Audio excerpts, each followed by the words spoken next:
Hello everybody, and welcome to the first edition of the Picking Element picking video. Today we went to a few shops. We went to a Goodwill, Howe Foundation, a couple of used DVD shops, and I'm going to show you what we picked up today. We spent roughly around 60 bucks today. This is just a little light up ladybug. It's made by Cloud Bee.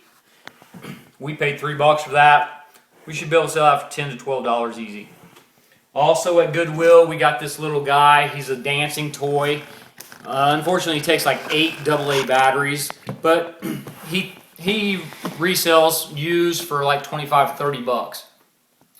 Our next stop was the local Howe Foundation. We kind of scored there. We did really good. Sometimes it's hit and miss there, but we usually do really well there. We paid $11, and I'm going to show you everything we got for 11 bucks. Our first item from the Howe Foundation was a Super Nintendo console. There are no cables. There are no hookups. This alone will sell for about $40 used with no hookups. We also got a regular NES system. It came with 2 controllers, this power cable, and all the hookups. That's another 40 bucks. Also, we picked up a set of 4 vintage Playboy glasses. That's another $20 to $30, just depending on how heavy the bidding gets on eBay. Again, at the Howe Foundation, we picked up Marvin the Martian. He's a water bottle from Six Flags. These have sold for us in the past anywhere from $10 to $15 depending on the character. They pay a fortune for these at the Six Flags so they can get free refills on their drinks. Probably the cheapest way to go when you actually go to those. But they are a collector's item and people like to collect them. One more item that most people probably wouldn't have bought. It's a 10,000 Maniacs cassette. Now, if this was opened, it wouldn't be worth anything, but it's brand new, and we can get about $10 for that. They're cheap, easy to ship, and remember, brand new is the key on these. Used ones don't sell for a lot. We do a lot of DVDs. We picked up a couple of DVDs. One was used, one was new. DVDs have been our bread and butter for years. We're just recently, in the last year or so, kind of branched out outside of DVDs and video games. But we picked these 2 up. We paid $20 for both of them. This is 3 O'Clock High. We paid $10 brand new for it. And we should sell that for 30 to 40 bucks. The other one we bought used was Alvin and the Chipmunks, The Chipmunk Adventure. It's the 2-disc. It comes with a CD, so you can listen to the great chipmunk music as well. That's a $25 to $30 DVD used. If that's brand new, that's $50.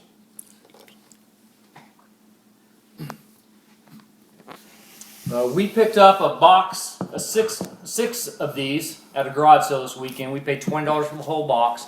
These are high-priced champagne boxes. We've already sold one of these for $18, $19 basically, plus $10 shipping on eBay. So people are willing to pay for these.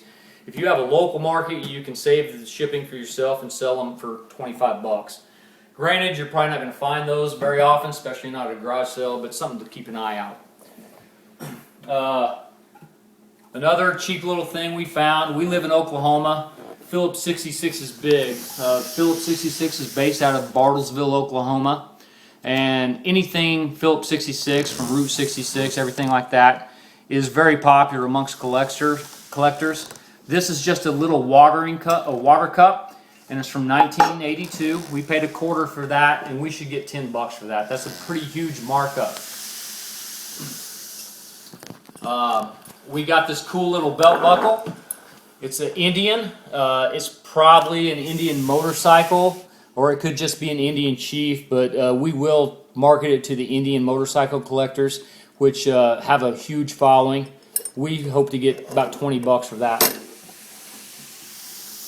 One more cheap little item was a Moose Canada bottle opener is what this is. We paid $0.25 for that. and we can get about $10 for that. And our biggest score of the day was at Goodwill, and it was a Washington Capitals jersey made by Reebok. It's in excellent condition. It's one of the better players, and these retail for $150. Used retail prices are probably anywhere for $60 to $75 for a good player like whatever his name is here. Ovechkin. That was Shane, our cameraman. I'm Josh, by the way. And you can zoom in on the price tag so you can see we're not making this stuff up. That's what we paid for that. We hope you enjoyed our first episode of The Picking Element. We'll do some more of these if we get some views and get some comments on what you guys think. Tune in next time. Until then, Josh and Shane, out. Please press the like button.